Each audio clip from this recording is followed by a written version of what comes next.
as I mentioned earlier in the episode, I have been, an authoress for a week now, and the promo and whatnot has been an interesting journey. So I want to first give out an honorable mention to the members of the FANTI fam who showed up to my New York book event last week. Shout out to you all. And the others of you who also listen to What a Day. A lot of the What a Day squad, the WAD squad were present as well. Shout out to you all. It was a wonderful time and experience. Also, shout out to Fatima Jamal, who moderated that conversation for me. But I want to give a dishonorable mention to the grandmama who called in. Side note, not even side note, context. So I had this little, they call it an integrated media tour, where they have me in a studio and they basically patch me in to these different, entities, whether it's like a local news spot or a talk radio show or whatever. And I just, I cycle through them mofos from, 8 a.m. to noon, right? 5 minutes here, 10 minutes here, 40 minutes here, And I was doing an interview with this black talk show radio talk show in Chicago. Okay. And now we were supposed to do 2 segments. We did our 2 segments and they were like, "Do you have time for one more?" And I said, "Yeah, I got time for one more." Because it was supposed to be my last interview. Right? No. And we didn't have an episode of FANTI to record. Because we did a drop of We See Each Other, the podcast, in the feed. Hope y'all like that.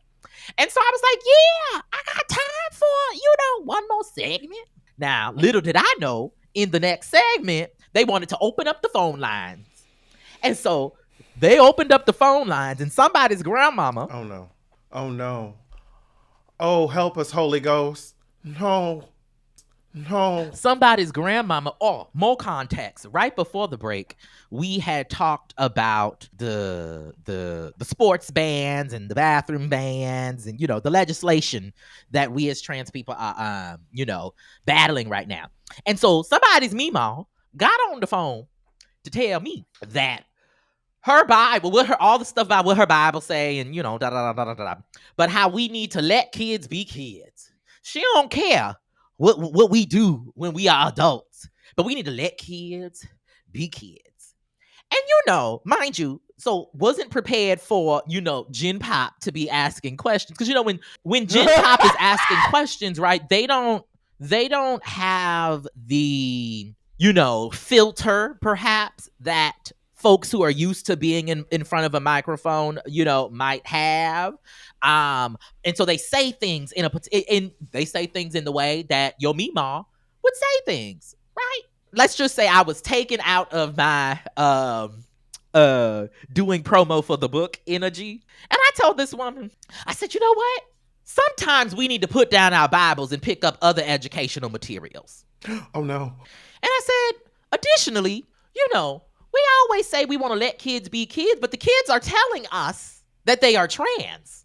The kids are articulating their truths to us, and we are not allowing them and supporting them and affirming them. And I said, listen, ma'am, I knew that I was different, quote unquote, because I didn't have the language, but I knew that I was different since 4 years old. Say it. Now, as I stand before you, I am a wonderful, fabulous, amazing, wonderful being.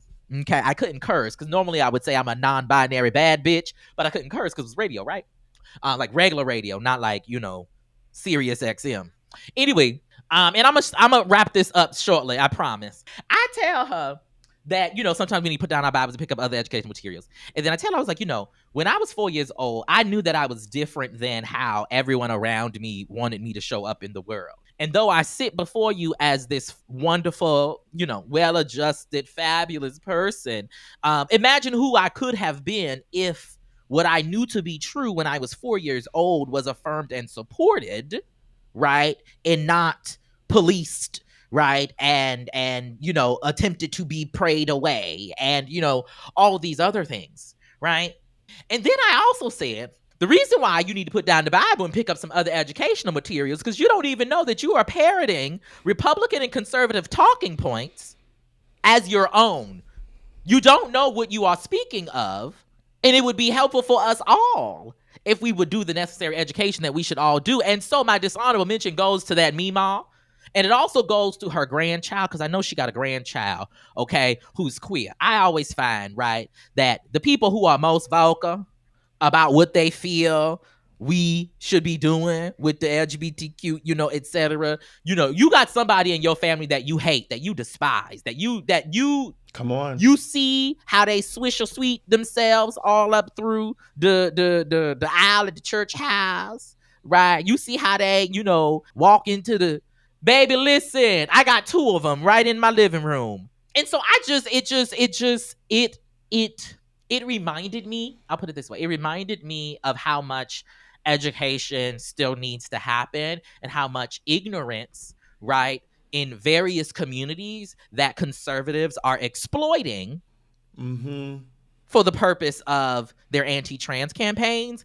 And we should all think more deeply about that. Side note, check out the Anti-Trans Hate Machine. It's a fabulous podcast by journalist Amara Jones that details with explicit clarity, right, the campaign, right, that is anti-trans hate. That's all I got for you all today.